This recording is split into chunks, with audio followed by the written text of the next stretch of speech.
Hello, welcome to your Velvet Ashes Legacy podcast. Denise back here with Sarah Hilkeman. Hey, Sarah. Hey, Denise. So good to be with you. Yes, so good to be with you for the theme, Velvet Ashes this month, of the cost. Dun, dun, dun. Yes. Such a fun theme. Right? I mean, who doesn't want to talk about how much everything costs everywhere? What was it like for you when you were serving? Like, what's the type of currency that you guys used? Yeah. So I served in Cambodia and Southeast Asia, and for the bigger, bills and purchases, what you would get out of an ATM was US dollars, actually. Really? And then, yes. Which in some ways was convenient, I guess, because then you could just take that back to the US or bring money from the US. And it worked. I also, when my teammate and I lived in more of a rural area on the border, we would go to the ATM to get our US dollars that then we would exchange, for there we could exchange it for smaller Cambodian riel or Thai baht, actually. And the ATM was the only air-conditioned place in the area. And so it was always a treat to go to the ATM. I was like, do we need money? I think we need money every single day. Yes. Yeah. And then we would just linger for a minute after we got our money out, and our, motorcycle taxi driver would be kind of just waiting there. And it's like, we're just enjoying the air conditioning for a moment. Seriously. I know, I remember the bank being the main place you could go.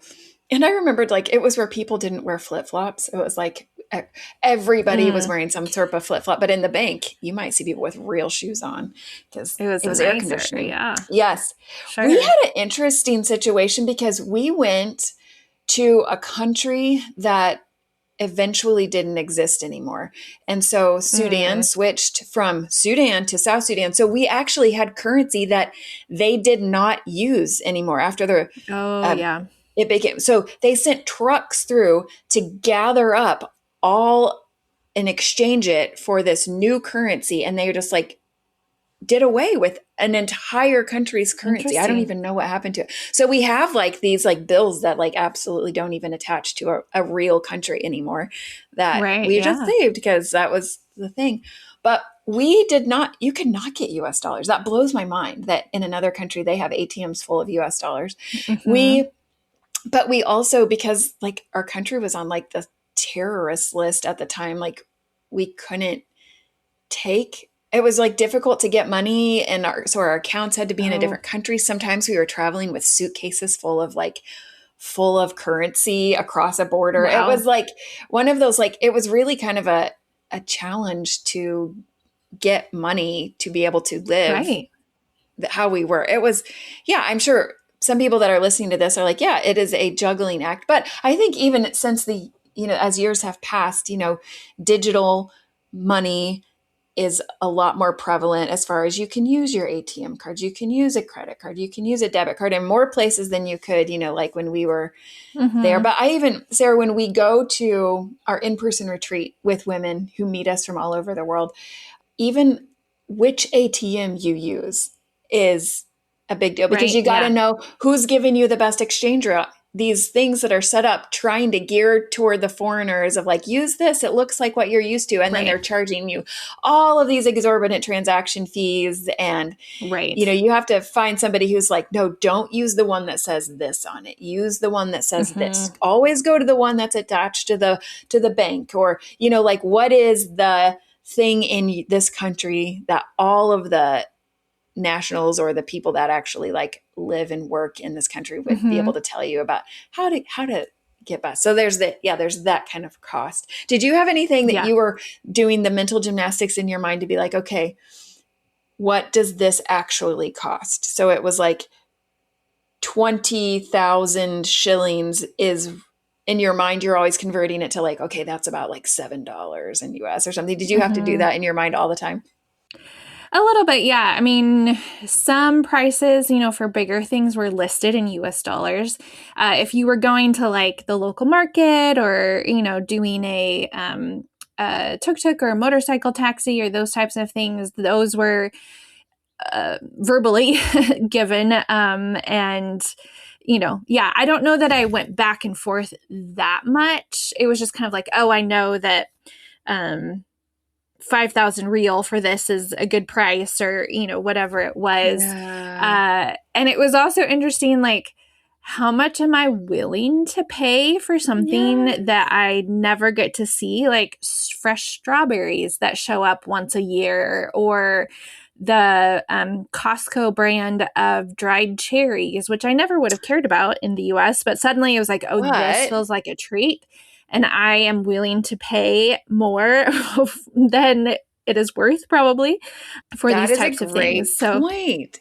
Yeah, like what the cost of something special that you would that's never pay that much for in your passport country, but like when you see it, yeah.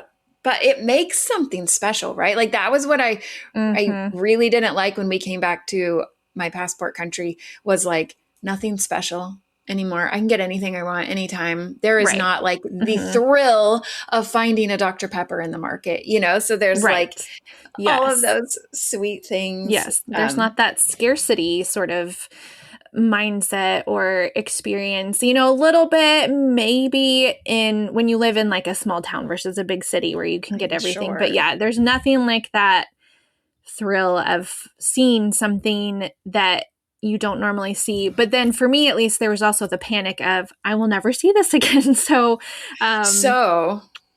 do I need to stock up? Do I tell the other people that this is here? Right. Then they're going to all come and get it. Yeah. So I don't know if you're listening to this, what is that thing for you? What is the big find that you would be willing to pay the cost for to have that special treat, for sure? Well, Sarah, there's like, there's the financial cost. There's just the cost of different things, but there's also the, emotional cost, the physical cost. I went as a mom of 4 kids. You went as a single. Like, what would you say, like, counting the cost meant to you? Right. Yeah, I think particularly being a single woman, the reality of just the numbers of global workers is that there's not many single men who are global workers. And so you kind of just know like the reality of meeting another single man that loves Jesus and has a heart for serving on the field is probably, that's probably not going to happen just based on the numbers. And so, there's a very real counting the cost of, by going to the field, I'm choosing singleness. And that is not the story for everyone. There are so many amazing stories of how God has made connections and brought people together, and people who have met someone, like a local believer, someone from their host country. There's just all kinds of ways that God works. But I think that is a very real consideration of, I'm probably putting marriage and children on the altar. And that this is a potential sacrifice. Yeah. Or just like you have to actually consider that and wrestle with that. Right. Is a potential cost. It's not just living in a way that may be uncomfortable, or saying goodbye to the birthday parties and the weddings and the things that are going to happen while you're gone. Like all of that is part of the cost, but it's like, am I willing to consider? Well, and for some people, they are going in and really feel like settled in their singleness, or just feel like that is what God is calling them to. And so maybe it doesn't feel like as much of a cost to them because they just feel so of one purpose, in their life. And so that is something that is individual. It's a different cost, I guess, in some ways for different people. That's fascinating, because it would be interesting to be like, what felt like a cost to you? Silly things like I mentioned shoes, like to be like, I'm going to have no reason to wear cute shoes for years. You know what I mean? Things like those are silly things, but maybe that is a cost as well. I think as a mom, I wrestled with, the cost to my kids of like these milestone developmental things like playing organized sports, like, and not everybody has to give that up. I know plenty of people that are serving in places where some of these things aren't. But for my kids, that was what we were giving up, or belonging to a youth group or prom, like some of these things that my children would know enough to feel the cost of not having those, and so I think I felt that for my kids of like, what is the cost that they're going to be given? And, you always like want them to not be the weird kid when they come back. Like, are they going to understand societal nuances and cultural jokes? Right. And are they going to be able to fit in well? Are they going to be okay and confident enough if they don't, that it doesn't bother them? Or is it going to really be something that impacts how they view themselves and how they operate as adults in society? Is it going to affect their view of God and what they gave up in their story because their parents, invited them to this journey with them? And so I think that there are those costs that go above the money that we have to raise and the interesting way we move through, the culture of spending and receiving in another country. But there's all sorts of that stuff. Yeah. Well, and there's, like we've been talking about, there's costs in the immediate of this is something that I'm feeling the weight of in the moment on the field. But then there are the longer term impacts. There are the costs that come later on, maybe having spent a lot of time on the field or just having returned to one's passport country. And so, there can be those like, oh, in the moment I'm feeling the cost of choosing this life is that I don't get to be there for, my niece and nephew's birthdays or, those types of things, whatever that might be. But then there is because I gave this chunk of my life in this work, now I don't have money built up in order to have retirement, or, I don't have a house when a lot of my peers do, or, whatever that might be. Or those like faith questions and wrestling that might come later. And so it can kind of be the immediate, but then also the long-term or the costs that come later. Yeah. I also just think about, Sarah, before we even got on this a we were talking about there is this elephant in the room that is a cost. And it is something a few years ago, we went to a conference, and part of what I was asked to speak about at that conference had to do with, is it still worth it to do the work that global workers do? Because sometimes the cost is to the people that we come and serve, that the work that is done by people either intentionally or unintentionally is harmful when missionaries harm by the work that they're doing the nationals that they go to serve. And so there is this elephant in the room, and we were like, oh, do we go there in this particular podcast? And I feel like it is a worthy conversation, and it's one that you and I have on repeat, but it's more than what we can give in a 15-minute introduction. And so I think what we've landed on is we're considering actually having this as a members only podcast that we do get on, and we invite this conversation into like, what do we do with when the cost is actually harm done by missionaries to the national population? And so, so we're considering maybe a longer version of that. But Sarah, even as we talk about the interview that you did this month, you were saying that this came up in your mind. Yeah, so I had the opportunity to sit down with Jordan Monson, who is the author of a book about Katharine Barnwell or Katy Barnwell. And she was incredibly influential in the Bible translation. She just passed away last year, I believe. So, she's not a long ago kind of global worker, but just really made a huge impact in the way that Bible translation is done. And, just as Jordan was talking, so interesting to learn about Katy's story and the ways that the Lord used her gifting and the journey that the Lord took her on. But even as I was listening to all of these incredible stories, I was thinking, I love that we can share her story because she's not necessarily widely known unless maybe you're particularly in Bible translation circles.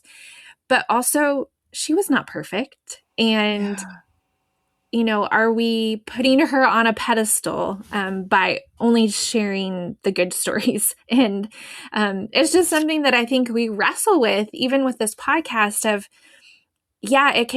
it can bring us so much encouragement and courage and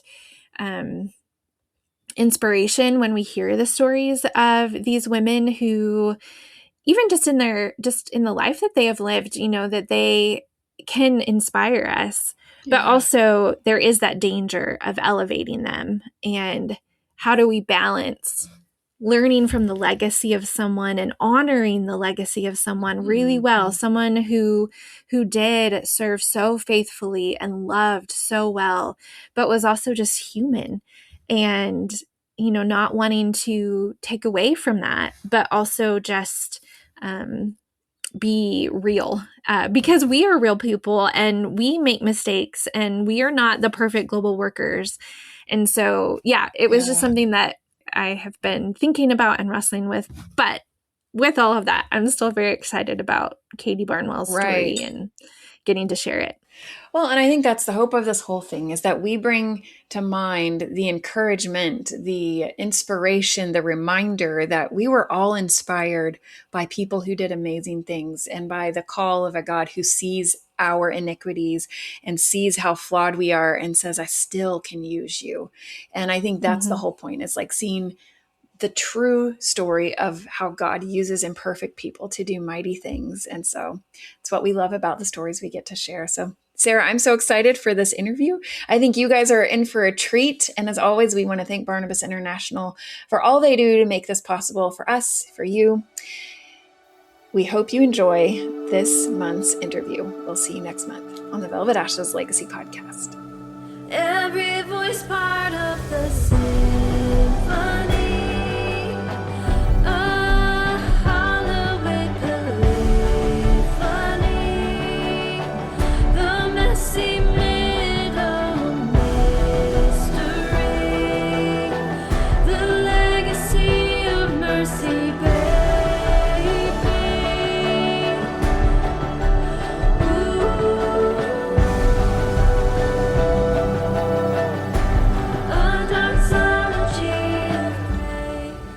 Jordan, thank you so much for being here to tell us about Katharine Barnwell, or Katy, as you refer to her in your book.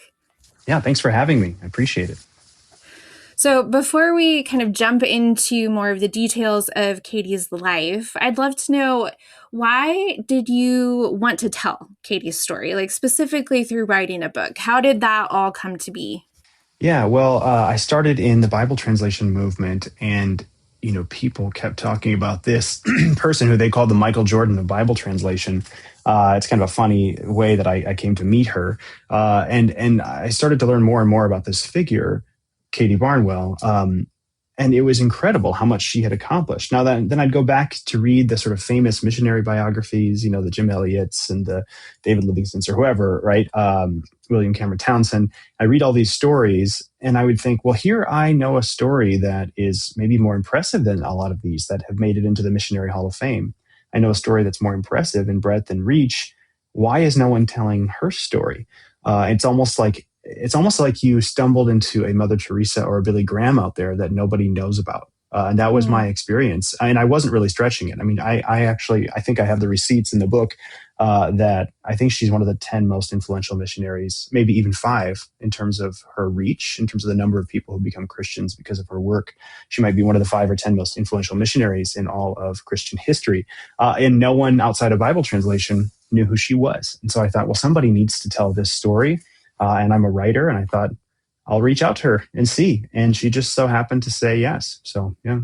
I love that. It's something that's so important to us on this podcast. I mean, it's part of why we started the podcast, is to make sure that these stories are told, because so many of them are not. And I was amazed. I had not heard of Katy until reading your book and coming across it. And was not in, even though I was on the field, was not in Bible translation circles. Just seeing all of the things, which we will get into, but seeing all of the things that not only that she did, but that came out of her work was just amazing to me. So yeah, I am so excited to get into more of her story.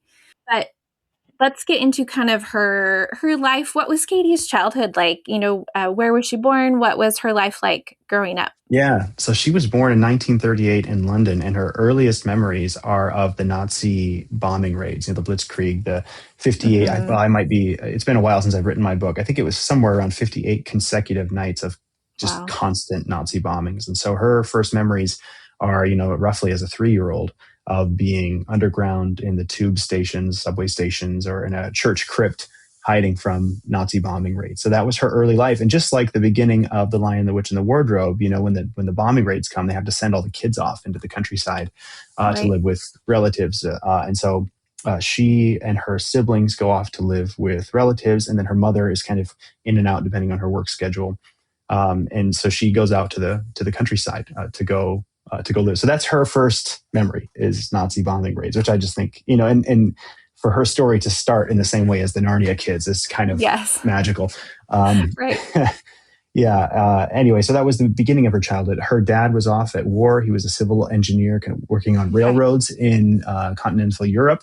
And so she was mostly raised by her mother, because not only was her dad gone for 5 or 6 years, but then when he came back, he was just really, kind of like I don't want to stereotype him, but you could say something like that gruff, early, 20th century generation of man who couldn't maybe connect well with his kids and who worked too much and all that. He was a hero. He was awarded, an OBE by the British government. He was a great man, but just not a great father. And so she was basically raised by her mom. They really got along well. Her mom imparted her love of literature and her love of the church. And so Katy grew in both of those, but still, like most teenagers, kind of had a little bit more of a, I don't know, there's that crisis moment when you have to step into your faith yourself and not just what you've inherited from your parents. So she was kind of shy. She was awkwardly tall for her era. She was almost 6 feet, which, and people were even shorter, of course, back then. So she was a little bit awkward, a little socially awkward. She wasn't socially awkward as an adult, but as a kid, she was a little tall, a little gangly. So she wasn't really thought well of by her peers or by the boys. Not many, boys were interested in dating her because she was taller than them, right? Still an issue today. If you're 6'1" as a woman, it's harder to date, right? And so those are all things that kind of marked her childhood. Her 2 siblings were much more athletic, average height. Her sister was beautiful. All the boys liked her, married at 19, had a bunch of kids. Just kind of like the sort of perfect, like quote unquote, perfect child for her father's expectations, right? Whereas Katy is this young scholar. And that was, she went to university at age 18.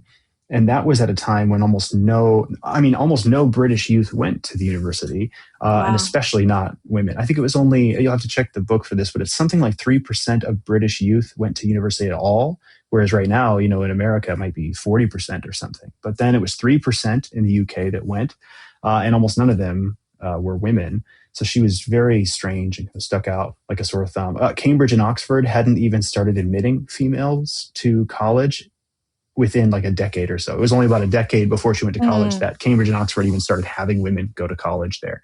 So it was quite a new thing. And her dad, kind of gruff and not the academic, didn't really understand why, there's this famous quote in the book, women marry, right? Why would you go to university and spend all this money and time when women just marry? Yeah. So that's a bit of her childhood. Yeah. Where did she fall in the birth order? She was middle child in the birth order, which is interesting, not to get too much into birth order stuff. She certainly has some of those typical characteristics of kind of being overlooked and lacking attention and, not feeling like she had the love of her parents and always, just coming in second place to first or third child. But, she was very, very scholarly, a leader, had a lot of those firstborn characteristics as well. Mm-hmm. Yeah. So what did she study when she went to university? Yeah, so she went to St. Andrews. One of the reasons is at the time, it was understood that Oxford, Cambridge, and St. Andrews were kind of the three best universities in, England and Scotland. And so the reason she went to St. Andrews is that they had begun admitting female students as early as the 1890s, somewhere in there. Oh, wow. And so they actually had a pedigree for 60 years of having female college students. Unlike at Cambridge, at Oxford, you'd kind of be like the new, there's this brand new experimental group of like young woman scholars, DEI or whatever, if it's their own era, they would have been kind of, critiquing them. Whereas at St. Andrews, it was normal. So she went there and she studied, let's see if I can remember, it was English, but I'm trying to remember if it was English literature or I think it was, she studied, I think she just called it letters. She studied letters, okay. English letters. But one of the reasons she caught a love for Bible translation is that she was always a poet, but she was also a bit of a scientist, right? And so a lot of kids that love nature will either write poetry about it or try to dive into it and, get out the magnifying glass and all of that. And she, I don't think, ever fully settled on which she was. And linguistics is actually a perfect marriage of those because linguistics is scientific, linguistic, it's a scientific study of language, but it also involves language. Right. And so it's very, in a sense, it's the marriage of poetry and the natural sciences. And so she landed on linguistics there kind of by accident because as she was studying English, there are these courses that everybody else had to just push through in order to get to more interesting reading. And these were linguistics or philology courses, they would have called them, what Tolkien taught at Oxford. So she had to take these philology courses, which we mostly, for the most part, call linguistics. And she loved it. Everybody else thought it was just like watching paint dry, but she loved linguistics. And so she wanted more. And right around that same time, the president of Wycliffe Bible Translators was kind of going on a world tour recruiting scientifically minded college students and went through St. Andrews and basically said, if you're interested in literature and in linguistics and languages and the Bible, well, have I got a career for you? And that was it for her. Okay. Had she had any sort of interest in being a missionary before that? Not that I'm aware of. And now that you asked that, it's probably something I should have asked. And now that she's passed away, I'll never know. But at least as far as I am aware, she had not seriously considered a missionary life or calling at all until she heard that Wycliffe presenter come. So it was linguistics. It was the idea of being a scientific missionary who was cataloging unwritten human languages and describing their grammar and publishing a dissertation and working on Bible translation. All of that kind of was the ticket for her to even consider mission. Yeah. What was her faith like at the time? What was God doing in her life while she was at university? Yeah. So there's this interesting thing, there's our testimony, but then as you know, as a, former missionary or maybe current missionary, we practice our testimony so much that it almost becomes performative and it kind of becomes the story. When if you could read your own diary from that time, if you kept a really robust diary or journal, it's more complex than our little 2-minute in front of the church narrative, right? So her narrative testimony was that she was raised in the church, confirmed in more of like an evangelical Anglican church, kind of a C.S. Lewis style Anglican church. But she didn't really know, she didn't really understand. And when she got to university, that's when she entered into a student union group, what we call InterVarsity here. She entered into a kind of a college group that was studying scripture and praying and worshiping, and that's when it became real for her. And I think that's maybe a true enough testimony. But I think when you go back and actually read the kind of things that she was writing, I think she had a pretty serious faith even at 15 or 16. It's just that it was a 15 or 16-year-old serious Sure. faith, which is just Right. does not compare to a 20-year-old's serious faith. And so that's why I think she can both say maybe didn't really understand, and it became so much deeper at university, when really I do think she was a genuine believer, even in her young years. Yeah. Yeah. Yeah. So what was the process like? You mentioned kind of hearing about the opportunity to do Bible translation, and it seemed like kind of the perfect marriage of all of her gifts and interests. What was her journey like then to actually get into Bible translation? Yeah. So after that speaker, George Cowan, the president of Wycliffe, spoke, she went up to him after the talk. I think she was the only student that was recruited from that talk, actually. But she went up to him afterward and said, if I were to join, what would that look like? And then he got her in touch with John Bender Samuel, who, if there was one single mentor of her entire life, it was him, one of the leading SIL linguists in Europe. And he taught what would become their linguistics sort of summer institute, you could say, in the early era of what's called SIL, which used to mean Summer Institute of Linguistics, and now it's just one of those acronyms that just means what the letter, just SIL. That's all it stands for now. So George Cowan introduced her to this John Bender Samuel person, who also is quite influential as a missionary. He's responsible for beginning Bible translation in about 15 different countries in West Africa. So he has his own sort of claim to fame. But he recognized really quickly at this Summer Institute of Linguistics that Katy was an absolute shining star. So when she would finish a summer of work, they wouldn't have her go on to complete a degree before coming back to help. They would have her finish a summer of work, and then, or even day by day, they had her acting as a TA in the courses that she was taking for the first time. So as she's at the same spot as everyone else, she's also kind of acting like a TA because she's so good at everything. And then, they had her teach on and off for decades at this school afterward. Okay. After she got her PhD and everything. But she was just, they recognized the star that they had in her. And in any organization, before it's really grown up and gets all the sort of calcification and bureaucracy of any organization, when it's young, it's kind of scrappy and horizontal. And so they saw that, hey, this woman is a star. Let's put her in positions of leadership right away. And that's how, even in her 20s, she was one of the leading people in West Africa. Okay. So she kind of did more studies, right, in order to prepare. When did she go and start working on the field? Yeah, some of my details are a little bit off now. She would have been about 24 years old. So she graduates university, stays on for her master's, which is a more of a normal kind of 1 and 2 punch in the UK. You do a 3-year undergrad a lot of times, and then you can stay on for 1 or 2 for a master's.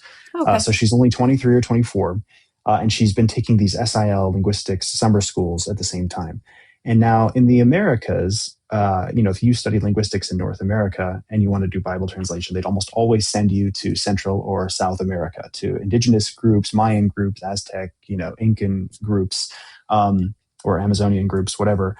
Whereas in the UK, and just the overall missions conversation, people were realizing, why are we spending all of this time and money reaching these little groups of 200 or 300 or 400 people? Of course, they need the gospel too. But in Africa and Asia, there are groups of 10 million or even 100 million speakers that don't have the gospel. Why don't we start funneling a lot of our talent at those big groups first, and then start working our way down the list? And so the UK, because this was before the passenger jet had sort of taken off as normalized. There was rich people were on them, but missionaries were still taking ships most of the time to the field. And so they said, well, to go from the United States to Nigeria or somewhere in West Africa is doable, but not very easy. Why don't we have our European branches primarily hit the Africa need? And so the UK kind of became this hub for opening translation work in West Africa. And so under John Bender Samuel, this mentor of Katy's for much of her life, he kind of just went in, just cold calling, right? He just kind of tip of the spear work, went into Nigeria and Cameroon and Guinea-Bissau and all these places, and basically just said, he went to churches, went to universities and said, how can we help your local churches? How can we start documenting unwritten languages? How can we get this going? And he basically started translation in 15 or 20 countries that today all have really robust they have translations in dozens and dozens of indigenous languages. They have universities. They have all this stuff that's grown out of his work, and a lot of it from Katy as well. Wow. So for people who, are not working in the circles of Bible translation or might not know, what was her process like? Like, what would a day in her life have been like when she was working? Good question. Okay, so in the very beginning, before she sort of completely changed and revolutionized Bible translation, in the very beginning, it was kind of the old colonial model, right? Send the white Westerner in to learn the language for the people, to do the translation for the people. And that's one of her great contributions to missions, is that she is the primary reason we don't do it like that anymore. And the baton is passed to training local communities. But when she first started, she had to sort of master the status quo before she could change it. So when she first went to the field, her first year or two was spent largely in language learning. Now, it's not like learning Spanish in high school where there's textbooks and grammars and teachers who have degrees in it. The languages that these missionaries were learning in Africa and Asia, many of them had never been written down at all, which was the case for her. She was in a southeastern Nigerian language called Mbembe. Starts with an M, M-B-E-M-B-E, Mbembe. So she was having to catalog and learn a language completely from scratch. So she got a language tutor, but again, there's no real tutoring and there's no teaching of the language. Like, the only people who speak it are native speakers. But basically, she worked with the local church and said, who's clever, right? Who kind of has an intuitive sense of their language and who has the time and would be willing to sit down and teach me, or rather, be receptive to me leading the teaching, right? So she almost had a reverse classroom, right? Imagine sitting in a Spanish class, but you having to summon all the content out of the teacher rather than the teacher telling you what's coming out. So she would bring little figurines or drawings, maybe a figurine of a man and a woman and a dog or a vegetable or something, and she'd get certain base nouns figured out, and then verbs. She'd have these figurines walk or fall or jump, and she'd start to catalog and write down these words that were coming out. And then once she had a rudimentary vocabulary of 200 to 500 words, she could start using some of that to then elicit more words, if that makes sense. So she was really starting from scratch. And then, once a year or two had gone by and she had some fluency, or at least some proficiency in the beginning, she was able to start working with the local church and work toward translation. And then to try to condense some of this, she basically realized that the whole method she had been taught was sort of foolish, that method of trying to do it all as an outside Westerner, it makes sense if you're in a monolingual tribal environment, like in the middle of the Amazon. If there's a group of 300 people who don't speak Portuguese or English or Spanish or anything, they only have their tribal language. Well, if it's never been written and nobody knows it and they're not literate, somebody does need to really do a lot of that work with them and for them. Whereas in Africa, at the time, and especially even now, there are so many people who are trilingual, quadrilingual, pentalingual, they're educated, they have degrees, maybe it's a degree in accounting or dentistry or something, but they're educated, right? Right. And so she realized, man, we should really be training the locals to do most of this work, right? We don't expect them to become Greek and Hebrew scholars, but they can certainly do a lot of their own drafting on their own. And then we, through English or French or Swahili or Arabic, whatever the common trade language in the area is, we can work through a major, sort of former colonizer language. We can work through a big language to help them translate for their own people. And that was her first contribution to Bible translation. Is she is the primary reason that Bible translation left the colonial era behind and moved into training and equipping the global church, is that she basically built that all up. Right. Yeah. How was that received at the time? Yeah, good question. It's so strange to think through this. So, like when a new technology comes out, like when the iPad first came out or something, right? There's always the early adopters. There's the people who must have it, have to have it, get in the line, tent out or whatever, wait for it. And then there's the other people who kind of are like, oh, my work's paying for one. This is kind of cool. I'll check it out. Oh, I like it. Then there's the other folks who just hold off. And then there's the people who will never, right? I will never get a cell phone, or I'll never have a smart screen of any kind. And I think the same thing happened in Bible translation, that she had vigorous opponents for 40 years. But there was also a pocket of early adopters that needed, they knew this is where things were headed.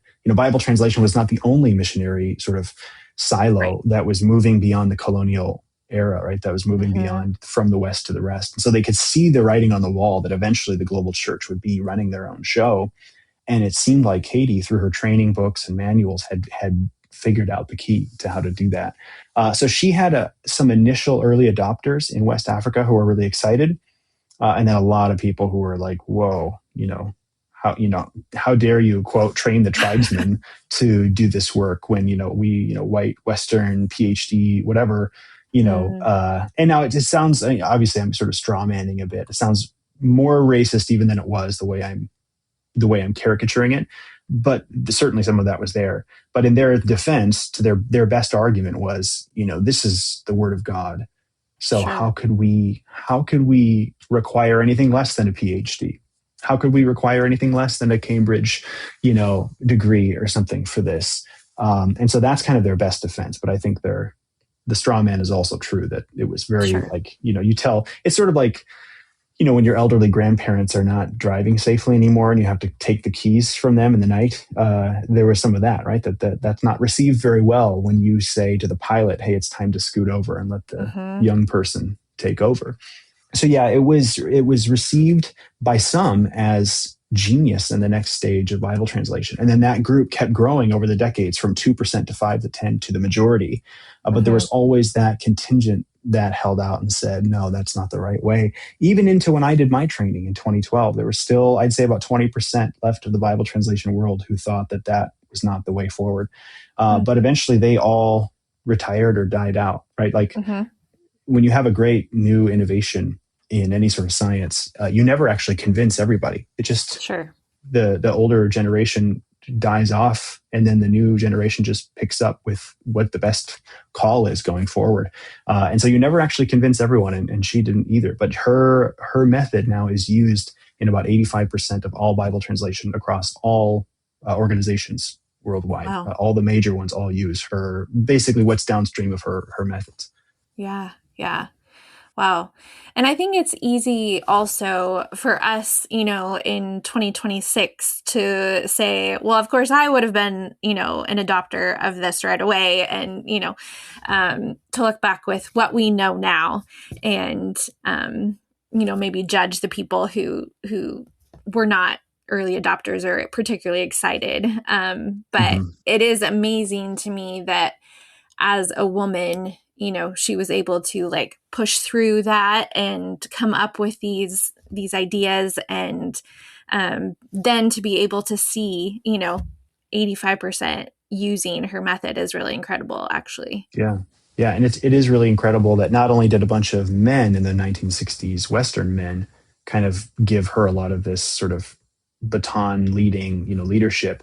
That already is a little bit surprising. But what's maybe even more surprising is that a bunch of Nigerian men also look to her as like the de facto leader of this movement.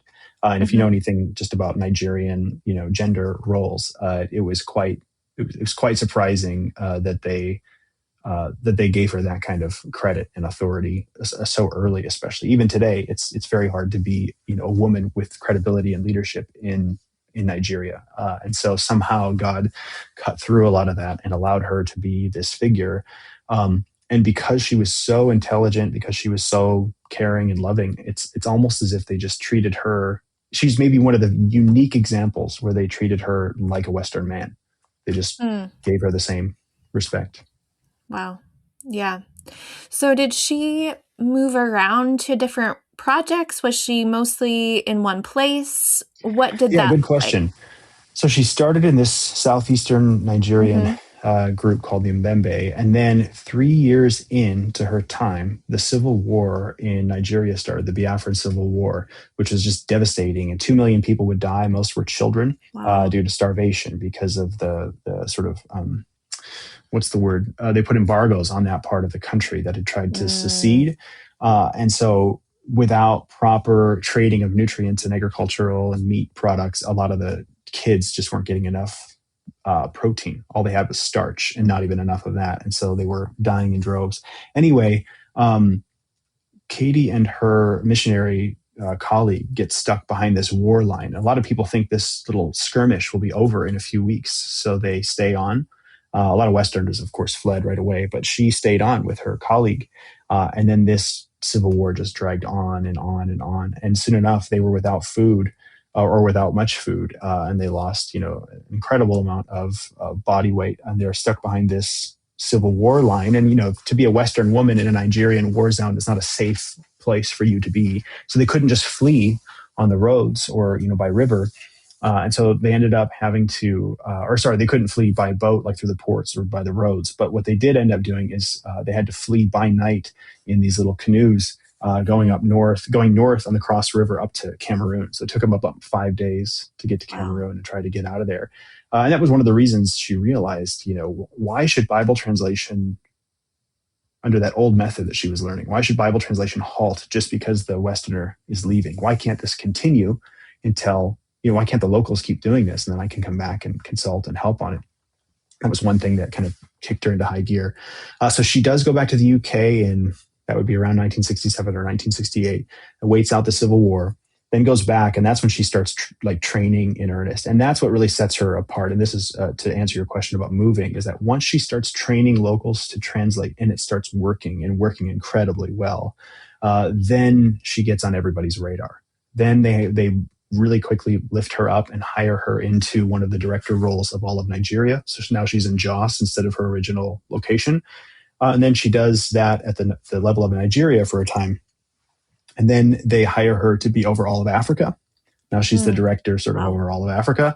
And then eventually they hire her to the top technical linguistic position in the world. And so at that point, she needs to move to Dallas, which is where SIL and the Seed Company are based, in order for her to continue her work from there. So yeah, she does move all over. There's times where she's in the UK, times where she's in the US, but I'd say she spent probably more than 50% of her life in Nigeria.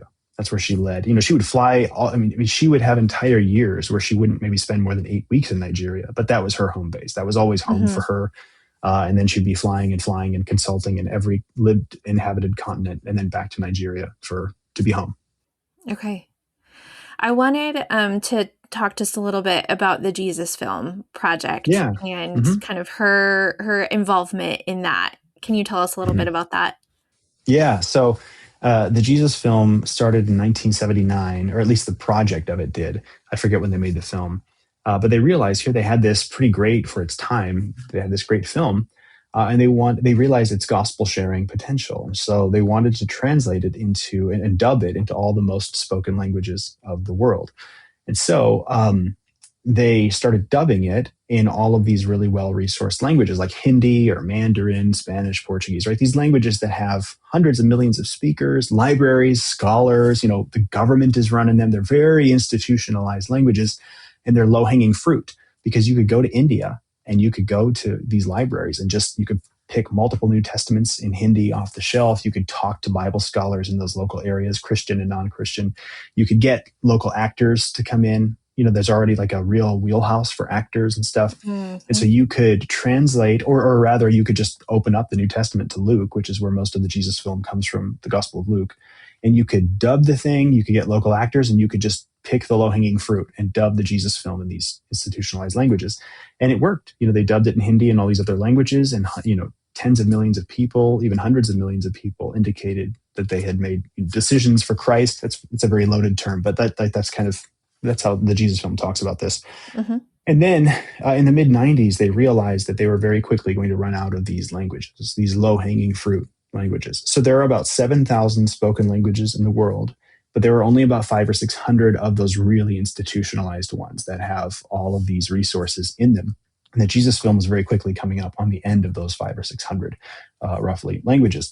And so they realized they were getting to the point now where they were going to have to go and originate new work. They were going to have to go into tribes and figure out, for these groups that don't even have an alphabet, how do we translate Luke and work with them to do that? And then how do we do all the, putting that into syllable matching, sentences and dubbing it and all the rest.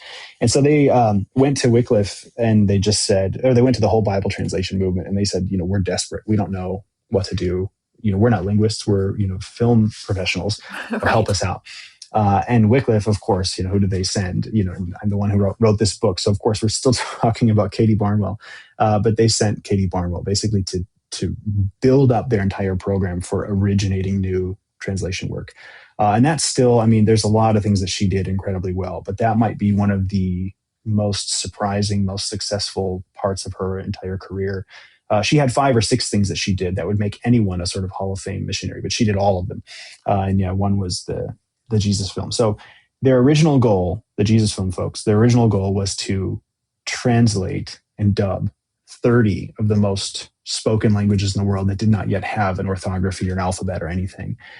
And since Katy sort of took over their method, built that up, trained them how to do it, they have done more than 900 languages in that model. So the goal was 30. They've done more than 900.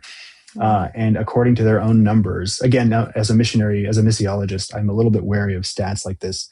But the Jesus film claims that more than 400 million people have at least indicated decisions for Christ or after a viewing since the date that Katy kind of took this over. Now, even if that number is inflated for optimism or, you know, the sprout that comes up quickly and then withers or whatever, that's still an insane number. Right. So like Billy Graham and his entire ministry had 2.2 million people indicate a decision for Christ. And again, some of those would be the same situation of people who sprout up quickly and are all excited, but then maybe wither later. And so her influence is likely at least 100 times that of Billy Graham globally. Now, she's not a celebrity. She didn't write, you know, popular books and stuff like that, but her influence globally is I argue, even greater than that of Billy Graham. Well, and what I love, and we'll maybe talk about this a little bit at the end, but what I love is she had this incredible influence, but she didn't become famous for it. Like, to me, that says something about her character and just who she was as a person, and like kind of helps us feel like, well, I don't have to be a celebrity for Jesus, you know, like I can be faithful and God can use it to bring about so much fruit. So yeah, I think that's one of the things that is so fascinating to me about her life and her work. Yeah. Yeah. And nowadays, and maybe this is a little bit different, like Mother Teresa wouldn't have fit this either, but nowadays you have to kind of be a part of the circuit to be famous, right? You have to be a part of the evangelical industrial circuit, sure. Or complex, you could call it, where you're, you know, doing all the conferences and writing all the books and, you know, writing the forewords and the acknowledgments for all these different people. And she just wouldn't have any of it. She never went to a popular conference. She just shared her technical and sort of doctoral master work, you know, with people and her research. But she's published in her journals and whatnot, but she never did the whole, like, try to get famous, go to the big conferences thing. She just never cared to do it. Mm-hmm. Yeah. And the Lord can certainly use people who are famous. We don't want to take that away, but yeah, I think that's just such an interesting aspect of her life. She never got married, correct? Right. Yep. Do you know, did she have a desire to get married? Like what was kind of her experience of being single? Yeah, she claims that she didn't have the quote unquote gift of singleness. But I think she did, if that makes sense. Mm-hmm. So like if you read other missionary not biographies, missionaries' diaries and things like that, like Elizabeth Elliot, you know, you read some of her published diaries before she even met Jim Elliot, or then when she did meet him. And it's like all she can talk about is boys, or then men, you know, as she gets a little older. And, you know, dating this guy and dating that guy and dating Jim, and will he, won't he, will he say this, you know, and I'm just torn up inside. And like, and not to pick on Elizabeth Elliot, that's just pretty normal behavior, right? Sure. For an 18 to 25-year-old, that's pretty normal. It's what I felt like. It's what all my friends felt like, boys and, you know, young men and young women, all were like that. All the missionary diaries seemed to be like that. Katy just wasn't like that. She said that she was open to marriage. She would have liked to meet the right man, and having lived in Nigeria, just all the cross-cultural differences and expectations, and then her status, you know, is higher than a lot of the people she was training. It just sort of never happened. Sure. And she thinks that if she were back in the UK, it likely would have, and she's probably right. So she was certainly open to it. I think she would have enjoyed being married, but there's no chance that she would have had even close to the influence she did if she were married, right? Because you imagine if you're a wife with kids, you can't be gone 46 weeks a year training in every inhabited continent, right? You've got to make a life somewhere, right? And so God really used her. You know, Paul talks about this, right? That like if you're concerned about trying to please your wife, or, you know, I guess please your family, you're not going to have as much time for the Lord. And that's fine, right? I have a wife and kids, and I think that's the calling many of us have. But it is undoubtedly true that her 80 or 90 hour weeks for all those years, not out of compulsion, but out of passion, none of those would have been unhealthy if she were a mother. Mm-hmm. Sure. Yeah. Yeah. So she, I kept going back over this territory. Like, were there any boys in high school? Were there any men in college, that she dated or anything? And she just kept saying, I'm sorry, there's no romances. I know you want one for your story. Now, I think she's right. Because I read all of her letters that she sent to and from the field. And I was expecting that maybe her memory was off, and that once I got into her letters, there'd be talk of, love or whatever. Yeah. But there really wasn't. Now, it wasn't zero, like as if she had some sort of complex about it and refused to write about it. It was just something you could tell she just really didn't talk about much or care about. It just, it wasn't taboo. It just wasn't something she talked about. Now, here's something really interesting. She had forgotten that early in her life, she apparently kept diaries. And I didn't know this. She'd forgotten them. She hadn't found them. But when she passed away and her relatives came to help clear through all of her things, they stumbled upon a pile of about 18 to 20 diaries from her younger years. I'm assuming that goes into the mission field. It could just be from high school. I'm not sure. But I have not gotten to look at these yet. But, they came out, they were discovered after the book was published. So at some point, I'd love either myself, or if I can ever get a second edition of this book, I'd love to go through those and see, maybe there was love lost or something that she'd forgotten about. You know how you kind of forget about difficult times in your life, you kind of gloss over those memories. There might be something there. I'm not sure. Mm-hmm. Yeah, that would be really interesting. How did things kind of wind down work-wise? It wasn't necessarily leaving the field, since she kind of had these different places where she was, but how did she kind of wrap up this part of her life? Yeah, she realized when she was in her mid-70s, she was doing the work of, depends on who you talk to, somewhere between 5 and 12 full-time workers. There was always this joke, how many people would it take to replace her when she retires? And some people, who are kind of minimalist would say 5, and some would say, 12 or 15. But she basically realized she did not want to die in the saddle, so to speak, and then have all these people just like, what do we do? All these things are breaking because now she's gone. And, in her mid-70s, though she would make it another 10 years, she didn't know that at the time, right? You never know when you're going to have a stroke or something. And so she started kind of climbing back down the ladder and training up other people to take on her various roles. So she kind of very smartly sort of handed off different roles. And partly she realized she was maybe missing a step. Before she had been one of the most competent people in the Bible translation world, all of a sudden she'd find herself maybe making a mistake or not being able to open a certain kind of attachment, or, kind of like seeming old. And she was aware of that, like, oh no, like I'm not as sharp as I once was. So she started handing off those roles. And as she handed off more and more of them, this really beautiful opportunity came to her where the Mbembe people, the very first people she reached, and she finished their New Testament with them, back in the 70s, they now were 3 generations deep into Christianity. So the people who had worked with her, their grandkids wanted the Old Testament now. The church was more built up now. The grandkids wanted the Old Testament. And they said, well, we've heard these raving stories about this Katharine Barnwell. We want to work with her. And we hear she's still alive and she already knows our language.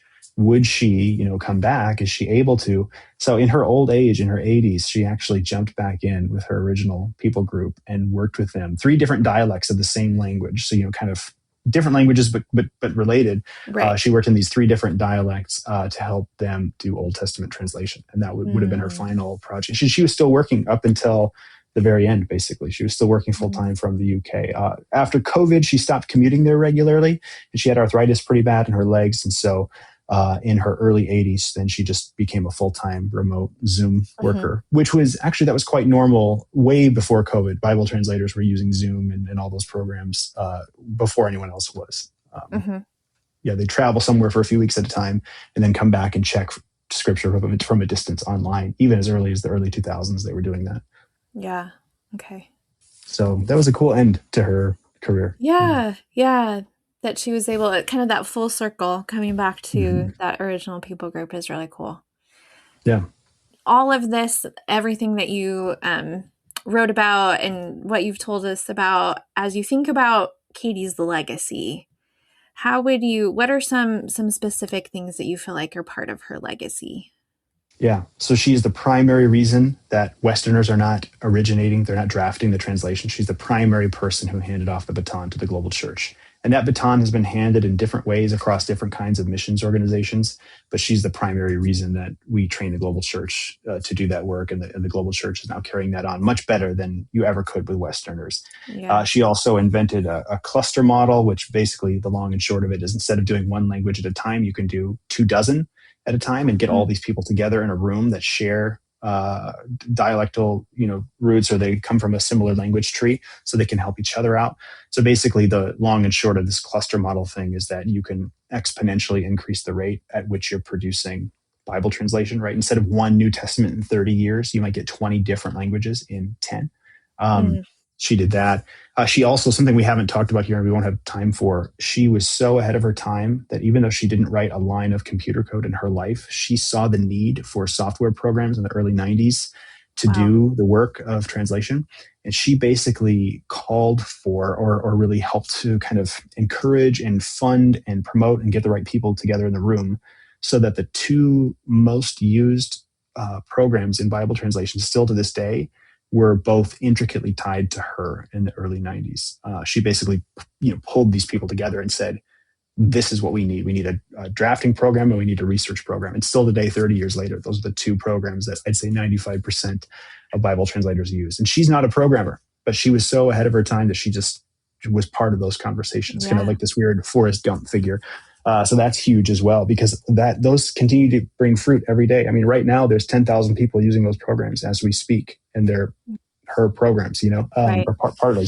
The Jesus film might be her biggest. And then there are the 7,000 languages in the world, about 3,000 of them in the last 50 years have begun work on translation or even finished work on translation. And they're all done according to her methods. Almost half the languages in the world have some work done in Bible translation, and they're according to her methods.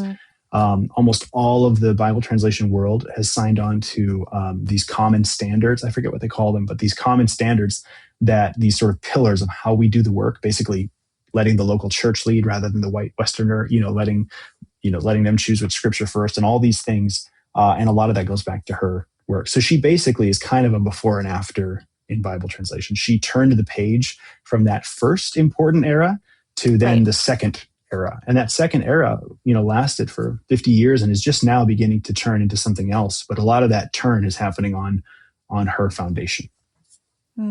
Yeah, that is so amazing. And just thinking about the people that will be able to read God's word, because of not just her life and her work, but these innovations that she was part of. And I just go back to, how you described her in her university days of the sort of melding of the scientific mind and this, English poetry, love of literature sort of heart. And just how, wow, how good of the Lord to create her that way and put those skills and desires and the things that she loved in her in order to impact people around the world through God's word. So yeah, it's really amazing. Yeah, I agree. Before I kind of get into the wrap up sort of things, Jordan, is there anything that you're like, oh man, I wish I could have told this story, or anything that you feel like would be important to include? I don't have it well rehearsed. It's from my very last epilogue or the last chapter, but something that I thought was really charming is that it was very hard to get time with Katy to interview her for this book, because she just who cares about a book? I got to be translating. I got to be working. I mean, she was maybe 84, 85 at the time when I visited her to interview her for at least a week. And she was just always working. Again, not out of compulsion, but out of passion. So when it was time for me to leave, she was very British, very proper. And so she wanted to make sure that she didn't, make me feel bad. But I could tell that she was really rearing to get back to translation. And so there was this time when she was coordinating with her Nigerian colleagues. They're in the same time zone. So she would be calling and talking to Nigerian colleagues in quick breaks between my work of interviewing her. And she was coordinating a time to start checking scripture with him. Now, she and I had had 12-hour days. Here she's in her mid 80s, and we were doing 12-hour interview days to maximize my trip there. And I thought, surely after a week of 12-hour days of pouring over your life, there's just no way she's going to want to go right back to translation. But she kept taking these calls, and I could tell she was kind of antsy. Something was going on. She kept checking, like, now when are you leaving? And now your flight's not delayed. She didn't want to tell me what she was up to and offend me, but I could tell that she was kind of maybe working on getting some scripture checking sessions planned for like when I left. And I thought, well, surely it must be the next day or like the next day after I left. But at one point, she takes a call from her Nigerian colleague, and I step into the other room, but it's a small little British flat. There's no other room, really. I'm just kind of giving her some semblance of privacy. And I realize that she is planning a scripture checking session for literally like 90 minutes after I left. Like basically just to give enough time to make sure I'm out the door. And then she was going to be on the Zoom line for the next 6 hours, and then using one of her software programs that she helped invent. And she would be checking Romans 1 with her Nigerian team. And it was just like, man, this lady has just done 70 hours with me in the last 6 days. And now she's going to go check scripture for the next 6 hours into the evening. Like, how crazy is that? I mean, my own university students wouldn't even want to do that. And she's 84 at the time. So that's my final sort of picture of just how dedicated and passionate she was. Yeah, I love that. Like still being polite and still, caring for you when you were there, but also, yes, just that she loved it enough. It seems like she was passionate enough that she was willing to like jump right back into it. Yeah. Yep. I love that. Mm-hmm. Well, Jordan, thank you so much for capturing Katy's story. And, we talk on this podcast a lot about there's so many stories that we wouldn't know, that we don't know because women themselves didn't share them in some form, or, nobody else wrote a book about them. And so I think it's so important that we honor the lives and legacies of these men and women who have served so faithfully in so many different ways. And so thanks for doing that for Katy. Yeah, thank you. And thanks for having me on to talk more about her life. It's been fun. Well, friends, we will make sure that we link to Jordan's book about Katy in the show notes. So make sure that you check that out. And we're so glad that you are here, part of this community. And we'll see you next time here on the Velvet Ashes Legacy Podcast. Every voice part of the symphony.